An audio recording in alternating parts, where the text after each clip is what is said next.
Thinking about self-publishing and don't know where to start? Join the Spa Girls each week, 30 minutes of honest advice, tips and resources. I'm Trudy J and I am here with Shah Barrett. Hi there. Cheryl Phipps. Hi there. Wendy Vella. Hello. And this week we have an awesome guest. We have Nicholas Eric. Hello. Yay. Welcome, Nicholas. Thank you for having me. Great to be here. That's all right. I didn't ask you this before, but Nick or Nicholas? Either's fine. You Okay. generally go by Nick. Nick, okay, yeah. We're New Zealanders, we shorten everything, so I'm quite happy with Nick. Okay. We do indeed. 1 second, I'm just getting your bio. Yeah. Off my printer. All right, so I'm just going to quickly read your bio out and then we will get going on questions. We're going to talk today about advertising, specifically Facebook ads and Amazon ads, of which Nick will be able to tell us a huge amount, I hope. I'm sure. Nicholas Eric is a science fiction novelist who has written more than 20 books. He's also awesome at building an author fan base, marketing for authors, and productivity for authors, and has written several books on the Ultimate Author Guide series about these topics. He's also here today to talk to us about Facebook and Amazon ads. Yay. So, Yay. but first, I want you to start out and tell us how you got into writing and self-publishing itself. Like, what made you want to be a writer? Yeah, at the beginning, I guess I just had an English degree. And after college, I decided to write a book. I don't really know why that happened. It wasn't some sort of long-standing dream or anything like that. I just decided that I was going to do it. And about 4 months later, I had a book. So that's how I got 4 into months. self-publishing. It was a short book. So I think the first iteration of that book was 35,000 words or so. So somewhere between, I guess, a very short novel, and many people would call that a novella, but finished that up and then decided to self-publish it. Or as I was writing it, that was always going to be the end there. I didn't have any plans to submit it to a traditional publisher, but that's how it got started. And that was 9 years ago, and I've been doing that ever since. Yeah. Just building on that. Did you ever have a day job, or you just decided, no, I'm going straight into this writing gig? No, I just pretty much jumped into that, and I guess experimented with a few things like blogging and stuff like that, and kind of saw the self-publishing opportunity and said, okay, I can try my hand at that, and didn't really know what I was getting into with the writing. The idea is kind of like, you have this book and you're going to write it, and then that's where the majority of the work is. But really most of it comes afterward, where you have to figure out how to market it, and then you have to write another one, and then another one, and another one. And it's just an ongoing process of improvement from there. Yeah, totally. And so the marketing, so you finished the book and that's when you kind of realized, oh, here it is, now I need to market it. Is that kind of what you got into the marketing in for? Like, that would have been good. I don't think that I really understood the marketing until much later than that. So I think that book sold about 14 copies.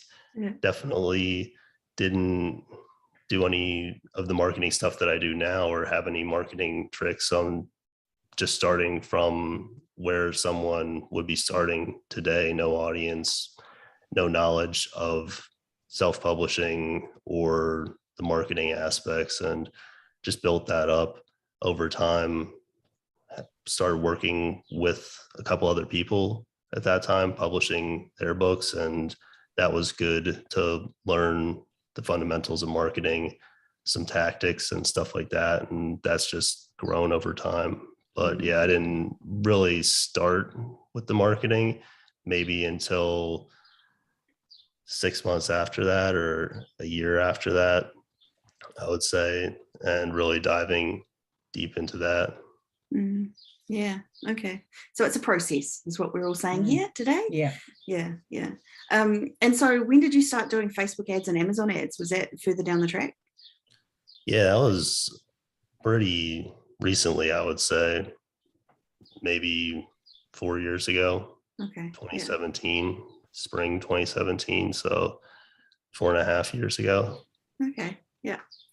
Seems like awesome. a lot longer ago though, doesn't it? 2017. It Yeah. seems like about Yeah, Oh, back in the does make days sense. back in before. the days. Yeah. Yeah. Yeah. Okay, so let's talk a little bit about Facebook ads and fast forward to today and what's working today and how we work it today. So if we've got someone who's just starting out with Facebook ads and they're not sure where to go or where to start, what's the first thing you do? Like not the technical nitty-gritty, but just like how do we get started, and where should we kind of, like, what kind of ad should we put up and start from there? The first ad that I would start with is the book cover on the book background, which you can get from your designer, and then pair that either with the book blurb or an excerpt. And that's almost always going to convert the best and perform the best. Not always, but the reason that typically converts the best is because it's congruent with your Amazon page, which just means that the person clicks on it on Facebook and then they hit your Amazon page and they know that they're in the right place.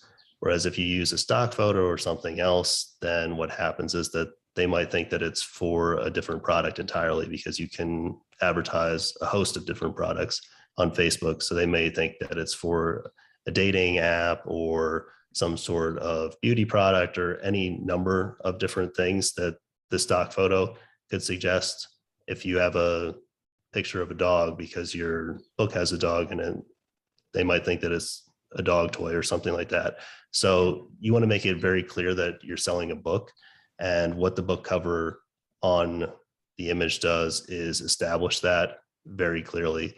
And then with the excerpt, that also serves to hammer that home.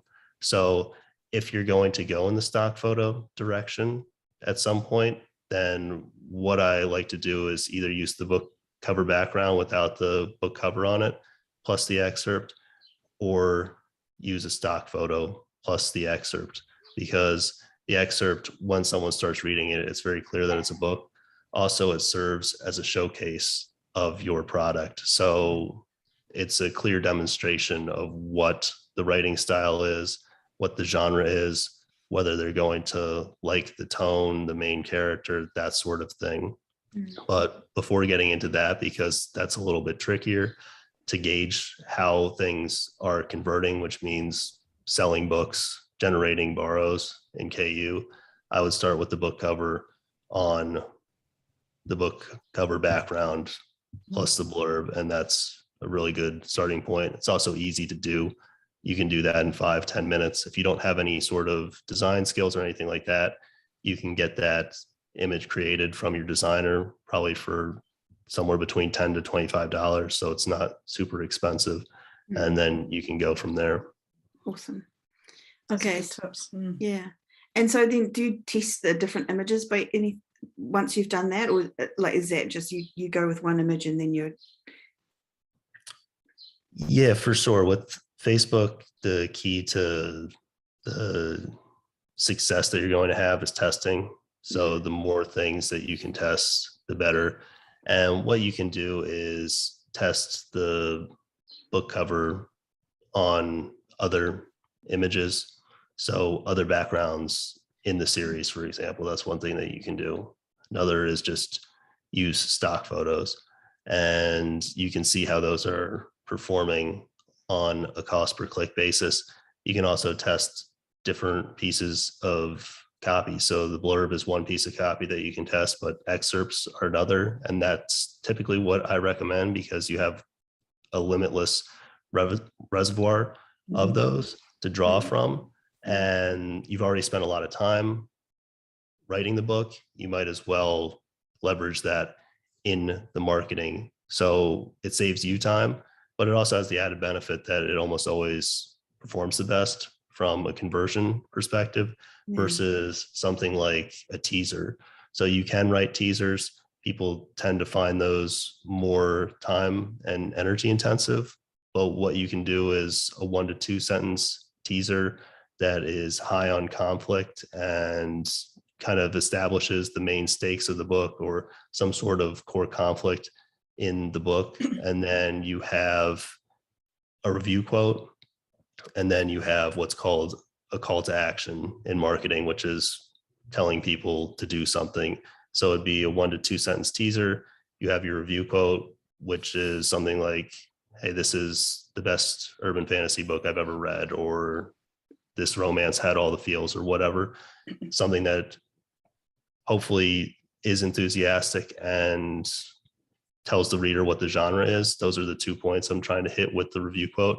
That's not always possible, but that's a good benchmark to go for. And then you end that piece of copy with read now in Kindle Unlimited, or buy on Kindle, or get it on Amazon, and then the link. So you don't necessarily have to include the link in the copy, but that can be a nice finish to that format.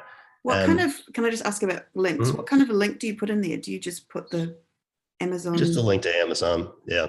But do you use a kind of another kind of a link there, or you just use the amazon.co.com blah blah link? Yeah, I wouldn't what I mean? typically use a redirect link. You can. What happens is you can either run into problems with the redirect service itself, where it can hang a little bit, or there can be issues there, or Facebook doesn't sometimes like the redirect links a ton. So I think that the best option, just really if you're looking at it strictly from performance, is going to be just straight to Amazon, rather than using some sort of redirect service there. Yeah. Okay. And that would apply to if your book was wide, you'd put all the links in the bottom there?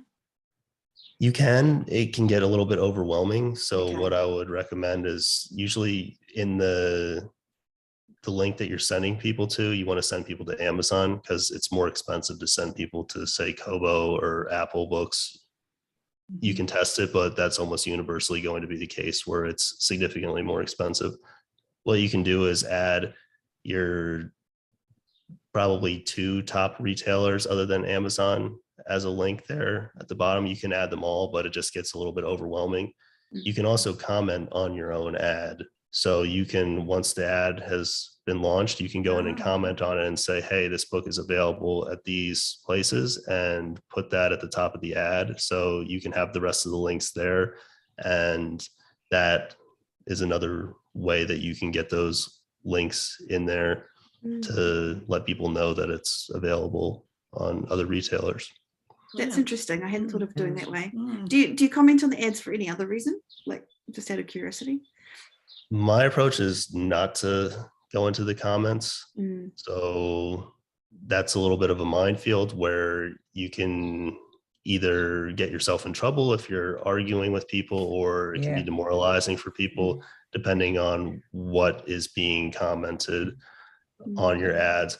The thing with the comments is that, good or bad, the comments help the ad's performance. So if people are arguing, it can be a little bit discouraging depending on what they're arguing about, or frustrating, but that's going to help the ad's actual performance. So unless there's a real problem, I wouldn't recommend necessarily deleting or hiding the comments. Discussion is good. Disagreement is actually good for the overall performance, because Facebook's algorithm treats that as engagement. It can't parse out what the sentiment of those comments is. You can certainly delete comments if they do really bother you. I think with that, it can be a little bit of a road to insanity, or just generally not enjoying the process.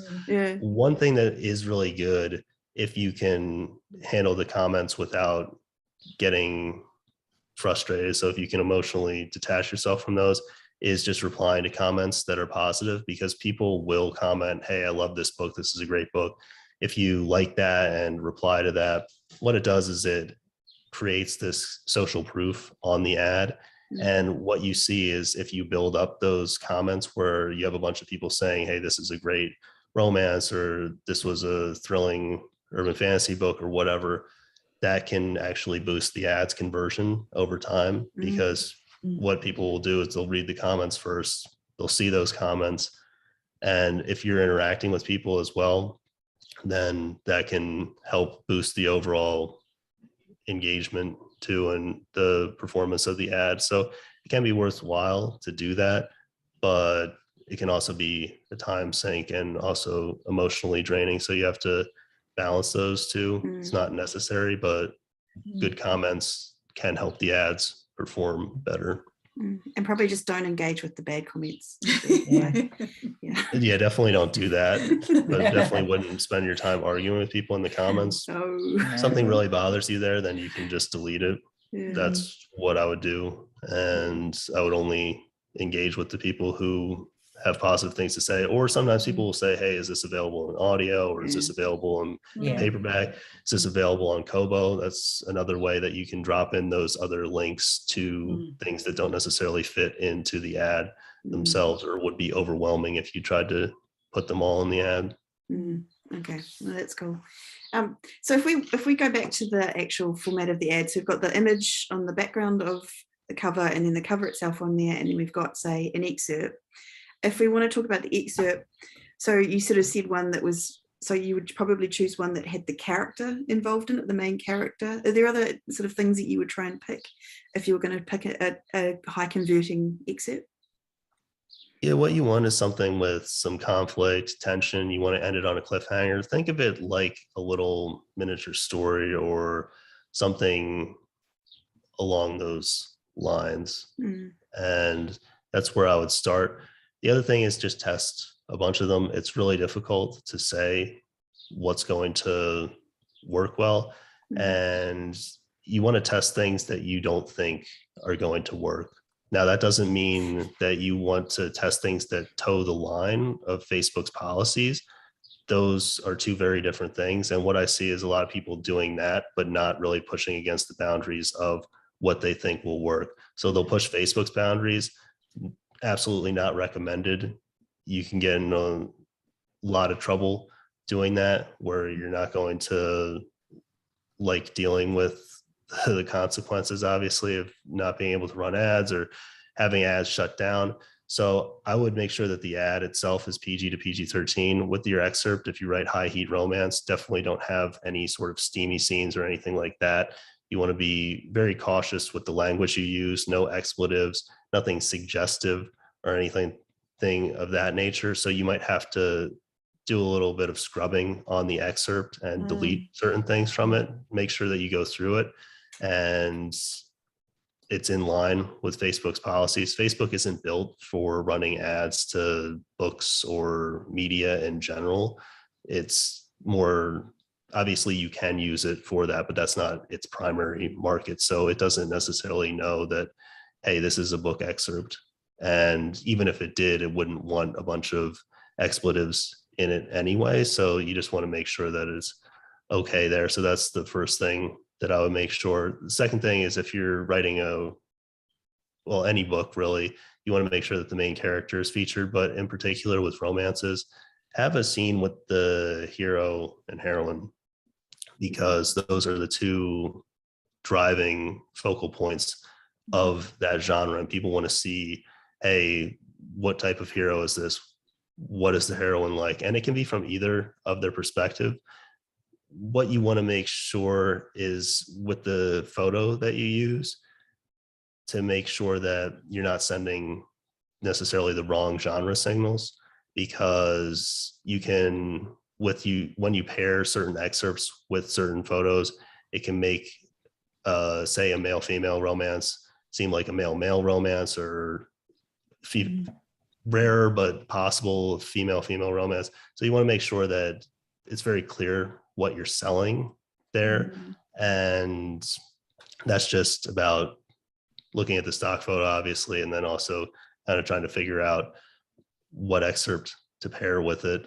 And I think that people will have experiences where they accidentally send the wrong signal, whether it's something like that, or maybe they're selling a sports romance and accidentally use a photo or something of kind of like a bad boy on a bike or something, because the main character is a bad boy, and people click that thinking it's a motorcycle romance. So there's a lot of ways to accidentally send the wrong signal, even if you're clear that it's a book. So that's just part of the experience with advertising. The main thing is just to test that's one place where reading the comments can actually be helpful, because sometimes people will come back and say, hey, this wasn't what I thought it was, or I was confused. What's this book about? That sort of thing. And then when you look at the ad through their eyes, basically, then it becomes very obvious what's going on. And that can just help you pick better excerpts. The other thing you can do with the excerpts is you can ask your readers on your newsletter or Facebook group, hey, what's your favorite scene in the book? And that can be a good way to get some good feedback on what they like in particular about your books, but also choose some things that are reader favorites and will have probably a higher chance of resonating than something you might pick at random, especially if you're just starting out. And then you can also look at the most highlighted in the Kindle app. So if you write steamy, a lot of those are going to be steamy scenes, and you definitely don't want to use those. So you can't necessarily use them, but you'll find some gems in there that you can use for your Facebook ads and also other marketing avenues as well. And those are good places to start. That's awesome. Thank you. Yeah. Like divergence, Nick, do you have any advice for somebody that maybe has fallen afoul of the Facebook AI that has either closed their account or shut down ads? And sort of from anecdotally, what I've noticed is there's usually a few ad shutdowns, and then suddenly you go on to log on and run an ad and you can't, your account's been closed. Any advice there? There's not a whole lot you can do, unfortunately. Facebook has it set up in such a way that they don't prioritize support for advertisers. So their main focus is the user experience and the quality of that. And they invest a lot of resources into that. Now, most of the revenue comes from advertising, but they don't really have much in the way of support for advertisers, unfortunately, unless you're just spending tons of money each month, and you're talking probably 7 figures plus. So there's not much you can do there, unfortunately. A few best practices I would say is, if something gets rejected, appeal it. But if the appeal gets rejected, delete the ad from your dashboard to get rid of it, so that it doesn't get rejected on kind of like another automated sweep. And also don't try to resubmit those ads. Like, people will copy the ads that got rejected because they'll say, oh, these are within policy. This is BS. I'm going to just do my own thing here. That's a good way to get nailed and have larger problems. The other thing I would generally recommend is to have what's called a business manager and house your ad accounts in that. And depending on where you are in the world, you might need actual business documentation. So in the US, for example,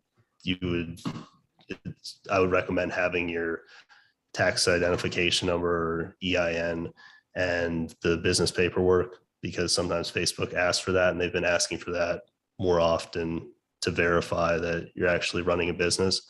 But what that allows you to do is create multiple accounts. And then if one of them gets shut down, then you can have some backups. But unfortunately, there's not really a ton that you can do if you run into problems, and they're not really gonna provide any support in that way if something goes awry. And what I would recommend more than anything else is just to have other ad platforms that you can use, which it's a little bit frustrating if you write romance, in that Facebook is at this point the best platform for advertising romance, because its cost per click is the lowest in comparison to, say, something like Amazon. And it's also really scalable. So it's a good match for romance. But just having some sort of backup, if you have a launch or a promo or something where you need the ads to work and the ads get disapproved even temporarily and then get reinstated, having those off for a couple of days or running into some sort of problem in that way can definitely affect your launch and impact it in a negative way if you don't have some sort of other option to bridge the gap. So what I would recommend in general with the ads, whatever platform you start with, is get good enough with that platform to get results. And that just entails testing. On Facebook, it's just going to be testing creatives. That's the main leverage point. And then once you're comfortable with that, add on a second platform and apply the principles and things that you learned via learning that first platform to that second platform, because then you can switch between them. And it might be that one book performs better with one than the other, or you just have contingency plans in place, which is really helpful. But I would make sure that you can use one well before doing that, because you don't want the opposite problem where you just have nothing that ever works, which is a lot of the time what I see with authors, where they're trying to do Amazon and Facebook and BookBub all simultaneously, and they kind of know the basics of all of them and can set up ads there, but it's not really that hard to get the ad platforms to take your money. That's what they're set up to do. They're set up as self-serve ad platforms to get you to spend give money. them money, you know? Yeah. So yeah. that's like, they'll definitely take it for the most part, Amazon being the exception, where that doesn't spend as reliably as something like BookBub or Facebook, but it's harder for you to spend money on those platforms and get a return. So you want to focus on one first and make sure that you have that well established. But certainly if Facebook is your main advertising platform or your only advertising platform and you're getting good results with that, the best thing that you can do is just add in a second platform to the mix to manage that risk. And then a third once you've got two platforms down. Would you, I think I read somewhere that you said 3 was a good number. Yeah, I recommend having 3 traffic sources. So that could be 3 ad platforms. For most people, it's probably not going to be 3 ad platforms. Okay. So a lot of people have a Facebook group, or Instagram, or TikTok is really popular now. And those are all what you would call, I guess, organic sources of traffic, where you're building an audience over time and they're free, but you pay with your time and you have to engage on them. So having like a Facebook page where you serve the ads from, but you don't really post that much, that's not really a traffic source. Technically it could be, but it's not really providing much. If you have a Facebook group where you go in there every day, a couple times a day, and engage with people and start discussions and all that, or you have a Facebook page where you're posting a couple times a day and getting people to answer questions and engaging with your fan base, then that would be a traffic source. So it doesn't have to be a third ad platform. It can be. I would probably only recommend that if you're really strong with the ads and really enjoy them. And I would say that most people don't really enjoy running the ads all that much. It's something where they do it because it's largely necessary in today's market. Not 100% necessary, but I think it's going to be a lot harder if you don't run ads than if you kind of bite the bullet there and do it. But most people aren't going to want to master the nuances of 3 ad platforms. So I would say 2 is a good number for a lot of people.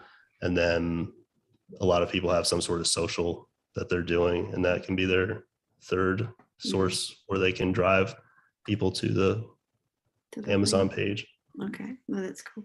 So if I can go back to Facebook, so you talk about the creative being the main way that you can kind of amp up your ads. What about like the audience and the budget? Can we talk about that for a little bit? Yeah, the audience is definitely going to impact things. It's just that once you have those audiences, they tend to be fairly stable in performance with the traffic objective, which is generally what you have to use if you're sending people to Amazon. You can't install the pixel on Amazon, which is a little piece of tracking code that sends data back to Facebook and tells people, hey, or tells Facebook that someone completed a purchase or something like that.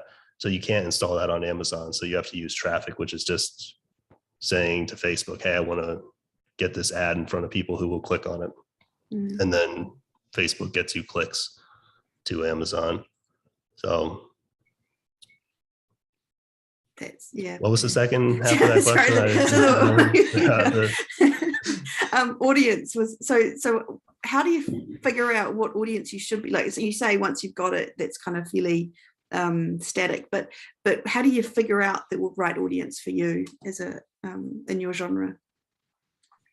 Right. So yeah, with the books, we have it fairly easy in that you can target authors. And then the second thing you can do is target genres. Those are what I would generally start out with. Where people tend to get in trouble with the audiences is that they immediately jump into just crazy stuff where they're saying, hey, I'm going to cross this podcast with people who like dogs, with people who like reading, and then are only in this 50-mile square radius.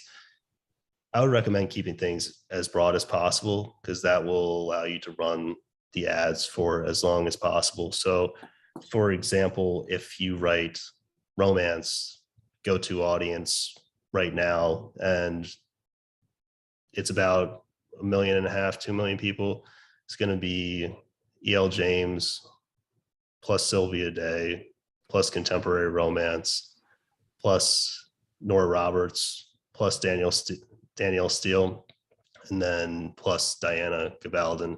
And people may say, hey, I don't write like author XYZ in there. I don't write like the author of Outlander. I don't write time travel romance. What that audience is a proxy for is just those books that would be on the front table of Barnes and Noble. I don't know what the major retailer bookseller is in New Zealand, but whatever the bookseller is in your region, like just those books that you see immediately in the big retailer walking in that are the best sellers, that's what that is a proxy for. So if you write contemporary romance that's fairly mainstream, that's what I would start out with. You can even use that for something like sweet romance. With sweet romance, you're probably better off starting with some combination of something like Fern Michaels plus Debbie Maycomber, something like along those lines. But you can certainly use those quote unquote steamier authors and test them out. So that's what I would recommend doing at the beginning. Then you can get into the genres, and something like, say, romance novels in romance is a little bit hit or miss just because it's gigantic. But if you write something like urban fantasy performs fairly similarly to the urban fantasy author targets. If you write paranormal romance, that performs fairly similarly to stuff like Nalini Singh and etc. So I would start out with just testing the authors and then the genres. And then if you need some scale, you can look into using the lookalikes, which take a source audience and then create a larger audience that hopefully shares the same underlying characteristics. So you can make a 1% lookalike of your page engagement, which will be people who interact with your page, also people who clicked on your ads. So if you've been running targeted ads to authors in your subgenre, then hopefully that's going to be a good source audience for that lookalike and create something that is fairly relevant and performs decently. What you'll find with the data is that, generally speaking, the interests and the genres are going to convert the best and they're going to perform the best. And then the lookalikes are going to be behind that a bit, but you can test and look at that. And if you have like a really good source audience, maybe the lookalike performs better. But as the old saying goes, garbage in, garbage out. So if the source audience isn't good, then Facebook's not going to be able to use that sample to find the commonalities that you want. So if you like in my instance with Cozy Mysteries, it's very, very hard. They don't have authors on there. So I'm tending towards using mystery authors as a way to get around it. That's okay. You're saying that you can have such a broad range that it's okay not to be so niche with the authors?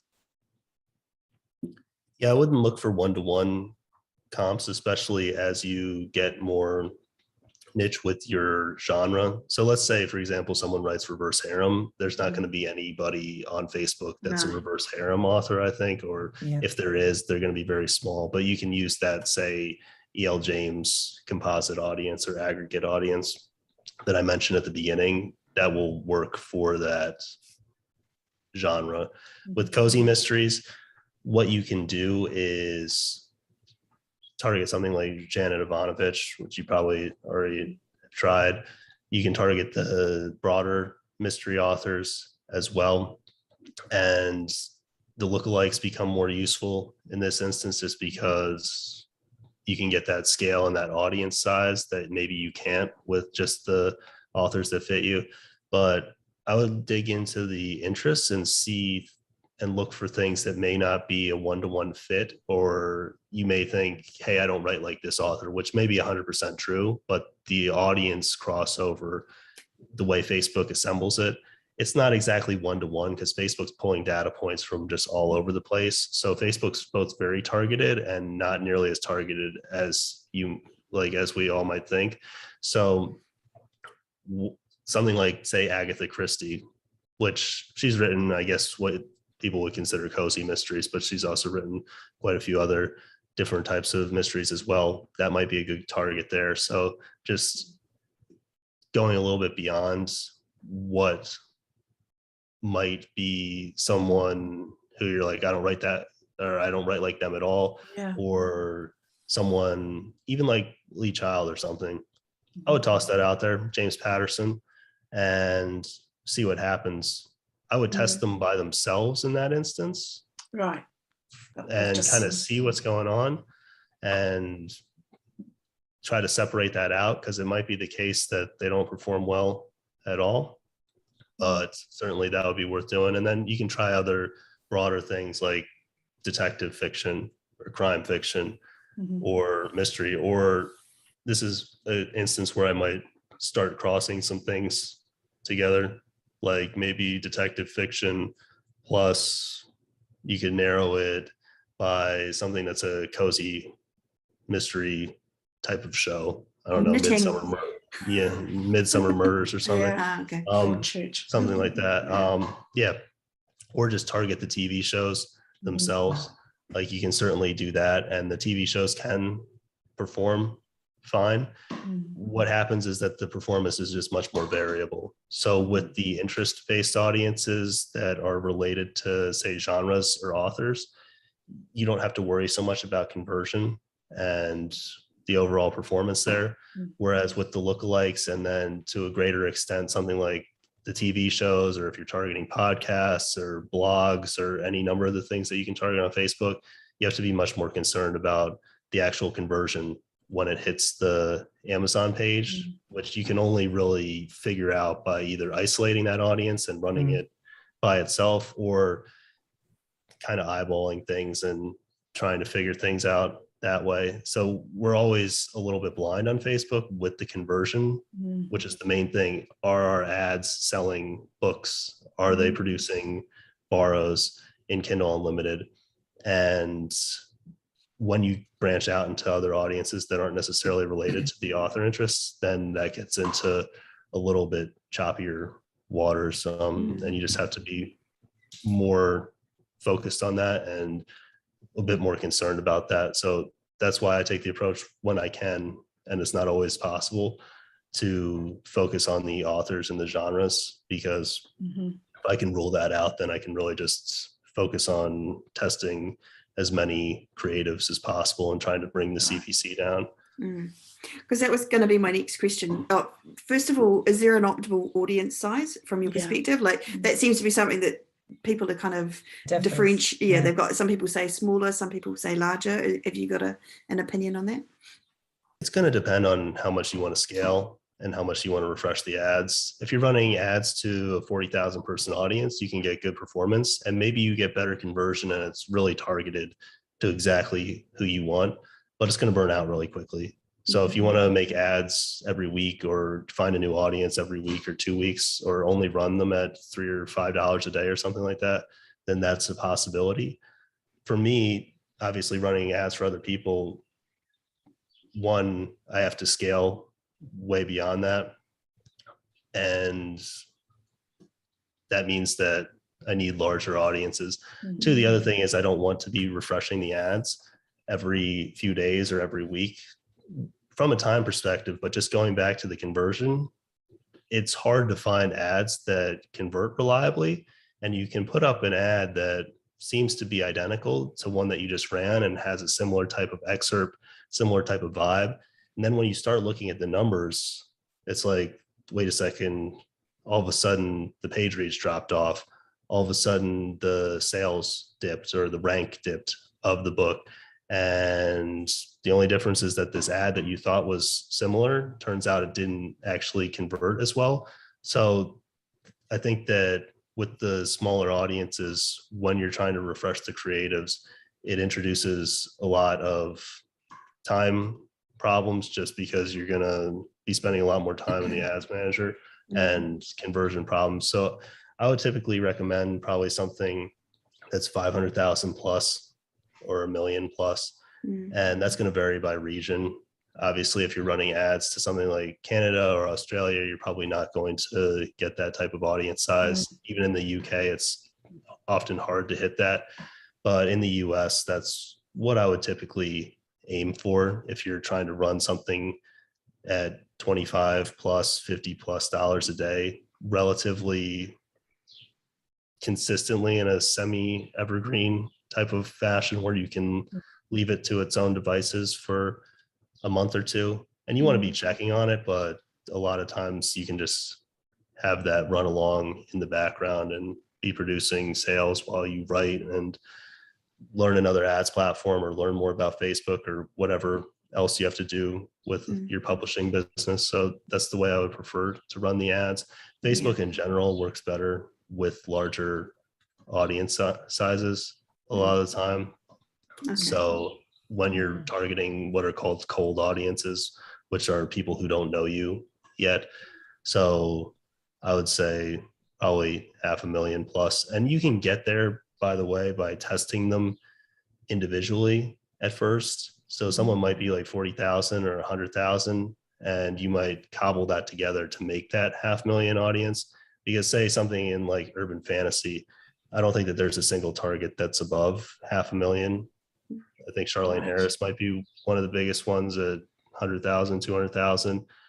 So you have to either test them individually or put them together from the start. But if you're in a larger genre, just like say romance, I would start by testing the largest stuff. I wouldn't test all the things that are smaller. So it depends on what's available to you. In romance, you're going to have things like if you write mainstream romance, you can target someone like Tejan, who's 40 or 50,000 people, or you can target E.L. James, who's 500,000, 750,000 in the US. The audience sizes have been fluctuating a little bit recently, so you might have noticed that some of your audiences went down in size. So you might have to do some audience testing just with the Facebook changes. But if you can, I would test the large audiences, and then you can throw those smaller ones together into a larger aggregate test audience, and that saves you time. In some genres, that's all you have. So you kind of have to either test them as an aggregate to begin with, or test them individually and then aggregate them later on. But that's one of the benefits of writing mainstream romance or mainstream mystery or thrillers. You have these really large audiences to potentially serve your ads to and scale to. Yeah. What about age, cool. Nick? Do you do from like 30 plus or 35 plus, considering readers tend to be older of, like, for example, the mystery and the romance genres, or do you just kind of let it go? I just leave it for the most part and let Facebook do its thing. Facebook's really good at finding people. Its algorithm is really powerful. So unless I need to narrow it in some way, I don't worry about that. What you will probably find if you write mysteries is that your audience skews 30, 40 plus, maybe even older than that. And you can narrow it that way. Usually Facebook will figure that out and just do it on its own. And then sometimes it'll pick up cheap clicks from someone who's 25 or 30. So you kind of straitjacket its algorithm by narrowing it too much. So I would only really do that if it's necessary. There's a couple things with romance that I would recommend. If you write steamier stuff, probably set that to 21 plus. I'm not sure if it does anything or not, but maybe it can help with the ad rejections and just getting that in front of the right audience. And then I'd recommend narrowing that to women only, not because it helps performance. If you're targeting something like Nora Roberts, then it's going to be 98, 99% women anyway. What happens is that if you're reading the comments, then a disproportionate number of the creepy comments come from that 1% of men in the audience. So it just irons out that problem and saves you some irritation there if you're going into the comments. And That's you good. target by country, so, or would you leave that? Yeah, one country per campaign. So start with the US in most instances, unless your book is UK centric. So I'd say for romance, the biggest market by far is obviously the US. That's going to be the case for every genre, but certain subgenres like British crime are actually more popular in the UK because of that regional tie-in. So you would want to start testing in the UK there and then branch out the other way. But I'd say for 99% of authors, you're going to want to start in the US and then you can scale out to the UK. If you're in Kindle Unlimited, I wouldn't really recommend Canada or Australia. Reason being is that the page read rate is so much lower. So you can get really cheap clicks in both of those regions, but it's balanced out by the fact that the page read rate is not high at all. And it just ends up pretty much being a waste of time because the ads burn out really quickly. So I would focus on the US and then the UK. The other reason is because the UK also has all-star bonuses. So if you're a popular author, then you can get one of those all-star bonuses. Whereas the Canadian and Australian regions, they don't have those yet. So there's not a ton of upside to doing that. And basically the more ads you start managing, the more you can start wasting money on things that aren't performing well. It becomes more of a grind to actually come in and test things. So I'd recommend just doing the US first. And then if you want, testing the waters in the UK with your best ads and your best audiences from the US. So if we're going to talk about what your best audiences are, how do you look at your ads? What are the things that you use to track them and make sure that they're doing okay? And I mean like click-through rates versus impressions versus results. The main metric is going to be unique outbound clicks and unique outbound CPC. That's really all that I would focus on there. And then you want to make sure that it's converting on the Amazon end. And you do that by tracking either daily or weekly and basically just seeing, hey, I started the ads on Wednesday. Over the next 3 to 7 days, what do my page reads look like for the advertised book and also the series? What do my sales look like for that advertised book? What does my revenue look like for the series? You want to look at that on a series basis because most of the profitability for most authors is going to come from that read through rather than the advertised book itself. It's very rare for the advertised book to be profitable. It can happen, but a lot of times you're driving people to book one and then you want that sell through to 2, 3, 4, 5, 6, 7. So you want to take a look at that and see what's going on. And you're looking at that over 3 to 7 days because the page reads take time to come in and be reflected in the revenue. The sales to the next books take time to be reflected in the revenue. And that might be a little bit longer if you're writing something like mystery where people don't read as fast. In romance, one of the nice things is that you're going to see that pick up pretty quickly because people really burn through books in Kindle Unlimited at a very fast clip, read a book a day, book every other day. So within 3 to 7 days, 3 to 10 days, maybe if you have a longer series of like 7+ books, you're going to see some sell through to the rest of them. But yeah, on the Facebook side, what I'm really looking at is unique outbound clicks and unique, the cost per click. How do you tell? So do you just set up one ad at a time, or like if you set up like 3 ads, how do you know that it's not one ad and the other 2 are duds in terms of that? Or you just don't know?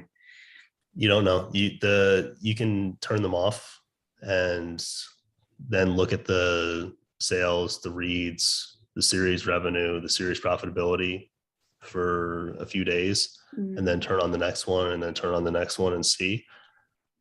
So I've taught the ads for a while now, and I would say that people ask that question, like, how do I gauge the conversion?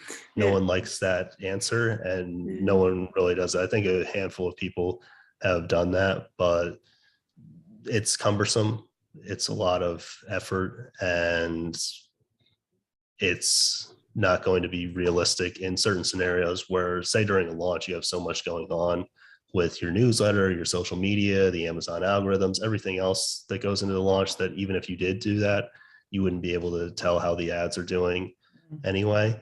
So you couldn't use that in all scenarios, but you could with the backlist if you wanted to. Most people don't. So what I instead would suggest is use the best practices, where the easiest way to ensure that the conversion isn't zero is have the book cover on the image. And then things like the excerpts, those really help with the conversion as well. There's more variability there than with the book cover.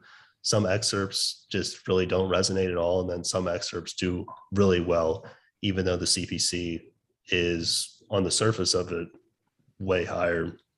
So I think a lot of it is just making sure that you're tracking either daily or weekly and being diligent with that. And over time, if you make a note of, hey, this is what I did with the ads, and then kind of can retrace your steps and go back, you start to see more patterns, especially with your own books and your own subgenre, because it's going to be a little bit different what resonates, I think, with the excerpt, with the copy in various genres, just because with something like a romance book, it's primarily character based, whereas with the mystery, yes, the main character is important, but the plot is the main driver.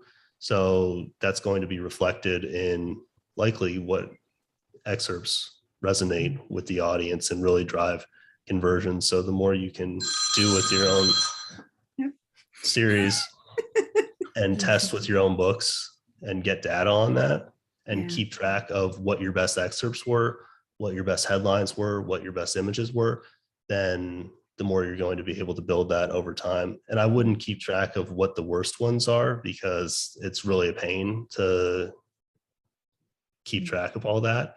But over time, you can build up a library of things that have resonated with your audience and done well. And then you can start to spot patterns where it's like, okay, if I lead with this type of excerpt, this typically does better, or for whatever reason, this type of shot does really well with the image, and I can find more things like that. And that's kind of how you go about doing it. It's just a lot of trial and error. But yeah, there's no way to directly track the conversion, unfortunately. I wanted to ask about dynamic creative.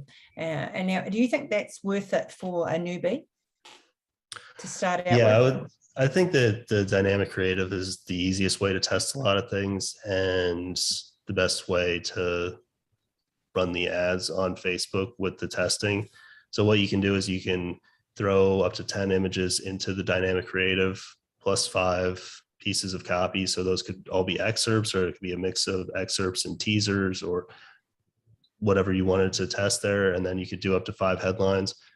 Generally, the headline is not going to have a huge impact on the overall performance, but you can certainly test them. And then what you can do is you can pull out the best elements, and you can pair the best headline with the best copy with the best image, and you reassemble those in a winners campaign. So a completely separate campaign using just regular ads. So you're not using dynamic creative here, you're using just regular ads, and you can pair them up. And that's a way to really test things quickly and generate a lot of ideas. And I would definitely recommend using dynamic creative to test. What the downside is that it gives you less control. So if you have an image that pairs really well with a certain excerpt, you know, they're walking their dog or taking the dog to the park, and you have a picture of a yellow lab or whatever, and then you have something different where the hero and the heroine are at a bar, then the picture of the lab doesn't fit with one of those and it fits well with the other ones. So you run into situations like that. But I think what you'll find with the testing in general is that the biggest problem that I see people have is that they try to think their way out of the problem. And it's not that you want to be completely just zombified and brain dead and just throwing anything in there, but the speed beats any sort of cleverness or most of the thought that you can put into it beyond the best practices and just some basic common sense. If you can test 5 or 10 times the number of things that someone else does in the same time frame, you're going to accelerate the knowledge that you have of the ads platform, the ability to pull things from the creative that other people might miss, and just you're going to increase your skills exponentially by doing that. And even if your skills stay the same, just by throwing that amount of stuff in there, you're going to get some stuff that works just by the numbers. So the dynamic creative, it's a lot easier to do that than testing with the individual ads. You can certainly just test with the individual ads and you have a bit more control, but the speed is really a game changer there. So I would definitely recommend doing that. What about budget? Sorry, I was just asking about budget quickly because we haven't touched on that. I was going to ask the same thing. What's the minimum amount spent for somebody starting? Like, how many people are they wanting to reach? You know, say for example, you spend $10. You put in your $10, and it will say you will reach 30 to 50 people. Is that too little, or what do you recommend for newbies? I think it's largely a function of how well the book itself is doing. If you have a book, let's say, that's ranked in the top 1,000 of the store, then if you start with $5 a day, you could do that, but there's no way of telling whether the ads are actually converting. So you can't see any impact with your sales or the reads, which means that you're not going to have any confidence in how the ads are performing. And I think confidence is probably the biggest thing with the Facebook ads and just the ads in general. Is my ad spend actually paying off? If you don't have any confidence in that, then it's very hard to keep the ads running. It's hard to make good decisions. It's hard to scale them up. And it just feels like a waste of time for most people. So I would say start with a budget where you're going to see an impact on the sales and the reads. And that just depends on which book you're advertising. So if your book is ranked 50,000 in the store, if you start with $10, then you should see some sort of impact over, say, like a week. There's going to be fluctuation every day. So if it's not immediate, I wouldn't worry about that. But over, again, 3 to 7 days, you probably want to see some sales coming in. You want to see the reads picking up on that book. Then you can make decisions about whether to continue the ads, whether to scale them up from there. If your book is ranked, say maybe like 10,000, then you might want to start at $20, $25. If it's at 5,000, probably like $20, $25, maybe 30, 35. If it's ranked at 1,000, then maybe $50. It's really going to scale depending on how well the book is selling, just because you need to be able to see an actual difference in sales. And if you're a romance author in Kindle Unlimited, then the page reads, and there's a lot of fluctuation, especially in the page reads. Those can go up and down each day for a book, plus minus 10, 15%. So you need a big enough budget to actually see that difference and not have it be attributable to just random variance. So I would say probably the minimum I would do is $10, $12. You can start with 5, but I would prefer to, if you say had a $100 budget, I would prefer to spend that over 10 days. So $10 a day over $100, over $10 a day over 10 days versus $5 a day over 20 days, which is how most people do it. The reason why you want to condense that is, one, you're going to get the information a lot faster. So you're going to be able to test the ads quicker. And a lot of people, what happens is that when the data is coming in slowly, they either zone out and they don't check on things, and then they end up wasting money, or they just make bad decisions where they get impatient and they say, okay, this ad's definitely winning after 2 days, and it hasn't generated enough clicks to actually give you the data that you need. So for an audience to be stable, you need 50 clicks on it. For an ad to be stable, you need 500 impressions. So it's easier to get that amount of data when you're running somewhat higher budgets. And the easiest way to do that is just to condense that. So if you're running $10 a day, let's say you're testing 2 ads in an audience, you could come in every 2 to 3 days and do another round of testing, meaning getting another ad in there. So, and you want to probably be in that 2 to 3 day window where you can test things every 2 to 3 days, because that's going to keep things going at a good clip and also keep you engaged. Most people's least favorite part of the process is the testing. So the sooner that you can get that done and the quicker you can do that when you need to refresh those creatives or come up with new audience ideas or whatever you need to test, generally the better the results are going to be. So I would condense the budget a bit and spend more each day to get that data quicker.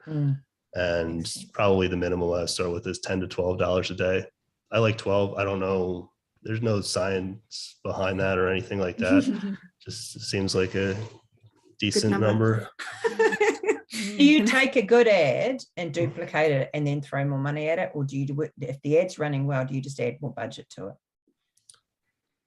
Yeah, you can just scale it up in the existing campaign, or you could copy it to another audience or a different campaign if you wanted to. So either of that is fine. So going back to the dynamic creative question, in particular, you can run the ads with the dynamic creative. Instead of doing the dynamic creative to winners stuff, what you run into with the dynamic creative, particularly in romance, is that it tends to be fragile, where romance is probably the more prone to ad rejections than other genres. So if you have 10 images and 5 pieces of copy and 5 headlines in a dynamic creative, if one of those gets rejected, then your entire ad gets shut down. Whereas if you're running them as separate individual ads, if one of them gets shut down, then the other 2 or 3 or 4 stay alive. And that's really useful just because momentum is so precious on Amazon. It's less of a concern with the backlist book, but it's still important. But especially during something like a launch, if you have all your ads to get shut down and then they're off for a couple of days, then that can be a problem. So that's why I do things that way with the dynamic creative. Yep. Can I just go back to so we talked about the unique outbound clicks and cost per click. So is there a number that you're looking for in terms of those? Like, is there a certain percentage that you think, oh no, that's terrible, and turn off the ad? Or it's gonna vary from genre to genre. So a good CPC and something like romance, it's also going to vary depending on whether you're using the book cover or stock photo. So stock photo is almost always going to have lower CPC. And I mean a stock photo without the book cover on it, just for clarification. It's almost always going to generate a lower CPC. But again, you might run into problems where it's not converting. So you're not getting any reads or sales. But in romance, what I would say is that if you're using a stock photo, you're looking at something like 10 cents to 25 cents. If you're running really high budgets, that's what I would be aiming for. And during something like a launch, that's going to stretch a lot because a lot of times you're just really hitting the budget hard during a launch. If you're spending $1,000 a day or $2,000 a day, a 25 cent CPC, you might not be able to get that anymore, even with the stock photo. If you're spending $50 a day, then if you're not getting that with the stock photo, then you'd want to test more. So definitely calibrate it to the situation and stuff like that. And then with the covers in romance, I would probably aim for something between 15 to 25 cents, 15 to 30 cents And these are all in USD, by the way. So if your ad account is in Australian dollars or New Zealand dollars or Canadian or anything like that, it's not immediately apparent from the dashboard when you go in. I've had this issue with either clients or people I'm working with where the CPCs look a lot higher because they're in the native currency and it doesn't mark it as, say, like New Zealand or USD or Canadian. So just be aware of what your settings are there and be sure to convert it, because say with New Zealand, it's going to be probably basically half or double. Yeah. So you want to just convert that to USD. So all these are in USD, just to be clear. So 15 to probably about 25 to 30 cents with the cover. And you can definitely get lower than that with the cover. You can get CPCs that are like 10 cents with the cover in romance for sure. But I'd say anywhere between 10 to 30 cents is fine. And then in something like urban fantasy, you're probably looking at like 15 to 25, 15 to 30 cents. One thing is with the upper end of that range, or really with the CPC in general, you have to calibrate that to how well it's converting and also just how long your series is. Because if you have a one book series, then you might actually, your ad might be good, but you might not have an ads problem. So you might have a 10-cent CPC and be blowing these ranges out of the water, but the ad still might not be profitable because you only have that one book. Mm. So as you have more books in the series, your ads can be either considerably worse, quote unquote, or you can scale them more and the CPCs fatigue over time and fatigue with more budget. So you can just accept a much higher CPC and more inefficiency there if you have a longer series. So with the urban fantasy, again, probably like 15 to 30. And then with something like sci-fi or other fantasy books, again, probably 15 to 30. And then with the mystery books and thriller books, what you're going to find is that the CPCs tend to be considerably higher here. And it can be hard to get them down. It's not impossible, but usually they're going to be the highest by far, where you're looking at something like 25 cents plus, and it can be lower with the book cover or with the stock photo, but usually that's where it's going to about start with the book cover, 25 cents. And that's what I'm kind of looking at. And with the stock photo, maybe like 5 cents lower, like 20 cents. But it just seems to be more expensive in general with the mystery books. The romance books tend to perform the best out of any genre. And there will always be exceptions to this. There might be a mystery author out there who saying, hey, I'm targeting James Patterson and Lee Child and getting a 9-cent CPC. And that's great. That means that you have a competitive advantage over other people if the ads are converting and you want to scale those ads up. Just know that that's kind of an outlier scenario, even if you test a lot. So that's where those, I would say, are coming in. And for the genres that I mentioned, other than romance, those were all for with the book cover on the ad. If you're using a stock photo, I'd knock off about maybe like 5 cents, 5 to 7 cents as the starting point. Like I want the CPC to be lower with the stock photo because usually the conversion is going to be lower. Yeah. So if I'm paying the same as I could get with the book cover on it, then that's not great because it's probably not converting as well. Yeah, yeah. So if somebody was starting off, Nick, would you say to focus on the first in a series, or should they maybe, for example, take perhaps a better selling book maybe in the middle of the series kind of thing? Like where would you start for them? I'd say 95% of the time, book one is going to crush the other one. So you want to really focus on that and test that as much as possible. The exception is if you have a Da Vinci Code type of breakout hit where it's like your third book in the series is just the one that blows the doors off everything and it's really the best performer. And you can clearly see that with the ads as well.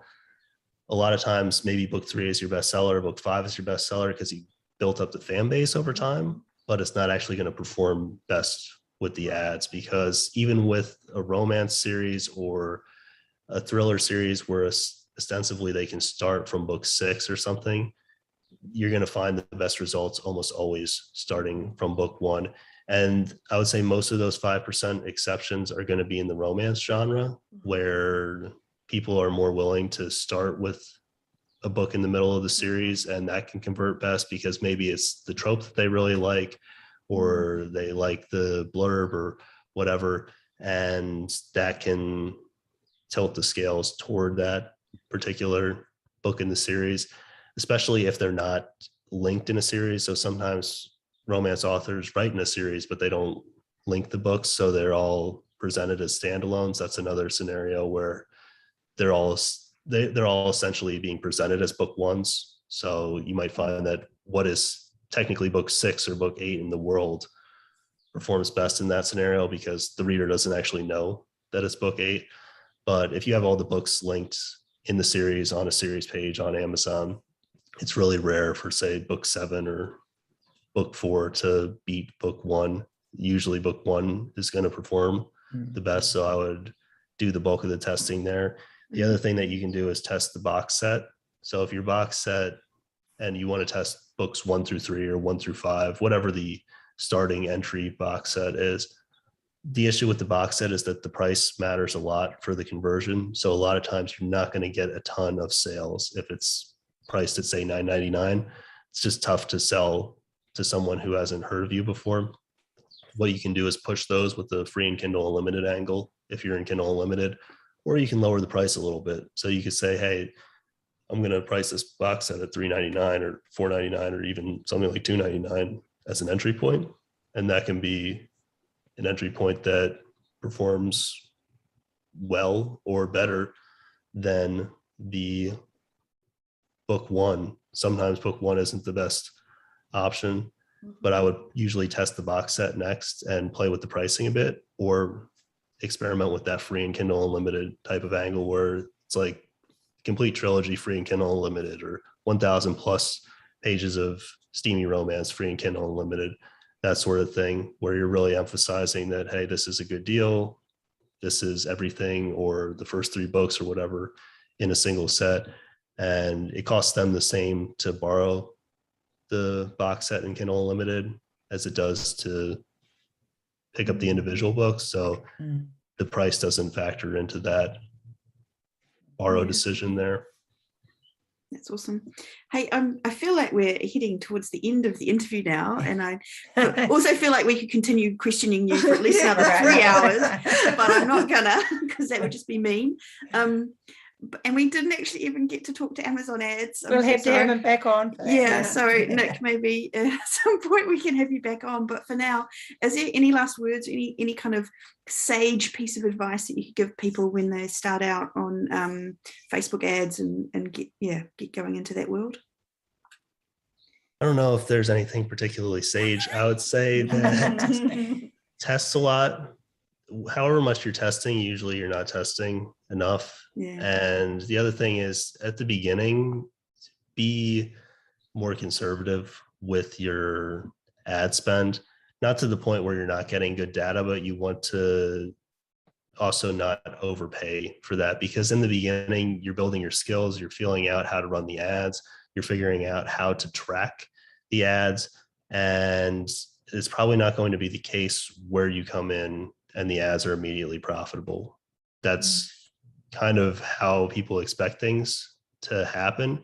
And really there's a tuition up front, and just, I would treat it that way, but you don't want to necessarily overpay for that, where you see a really good CPC and, oh, this ad has a 10-cent CPC, I should scale it up to $50 or $100.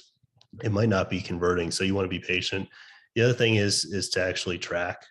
So again, testing and tracking, probably neither of those are people's favorite things to do, but those are really the heart of running ads on any ad platform, where you need to be able to track how well your ads are actually doing. In this case, it just means, are they profitable? Are they generating the profitability that you're looking for? And then you also need to test. And by doing those 2 things, when you're tracking, you can see whether your testing is moving you in the right direction. And by testing, you increase your probability of moving in the right direction by building your skills quicker, and also just testing more options. And it's really tempting to look at an ad and be like, this is the one, this is what's going to resonate with everybody. And I still have this reaction to this day where I'll put something together in Photoshop, or I'll pull an extra, I'll be like, this is great, this is so good. And then I'll put it up and be like, nope, horrible. And this happens. I've run a lot of ads across a lot of different platforms, and it just is always going to be part of the process. So the more you can embrace that testing and accept that's really the only way forward, the quicker you're going to get to the result that you want, which is the profitability. And, you know, if you want to be a full-time author or part-time author, whatever your goals are, then I think it's more important to keep that in mind rather than some of the frustrations that come along the way with the testing, which is just inevitable, but it definitely pays off. Awesome. Yeah, that is very wise advice. Yeah, absolutely. So if someone wants to find you and read all of your books, where can they go to do that?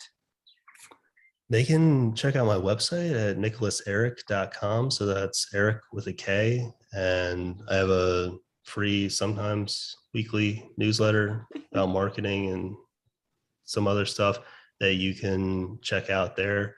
And if you want all the marketing advice in one place, or most of it, I have a book called The Ultimate Guide to Book Marketing that's available on Amazon and other retailers. That doesn't cover ads, if that's what you're looking for. It's more of the foundational elements like covers and blurbs and that sort of thing. But that's on Amazon and other places as well. And I have that book and it's great. I just want to put that out there. So yeah, thank you. So highly recommend. Definitely get that one.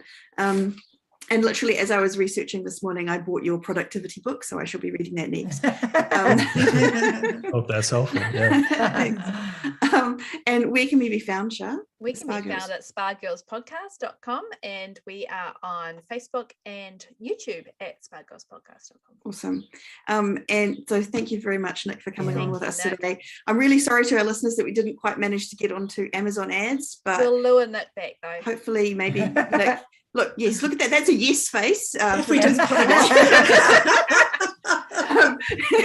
but we'll hopefully have him back some other time to do Amazon ads. But for now, thank you for listening to another episode of the Spa Girls podcast. We appreciate every single one of you out there listening to us, and we will be back again next week with another episode.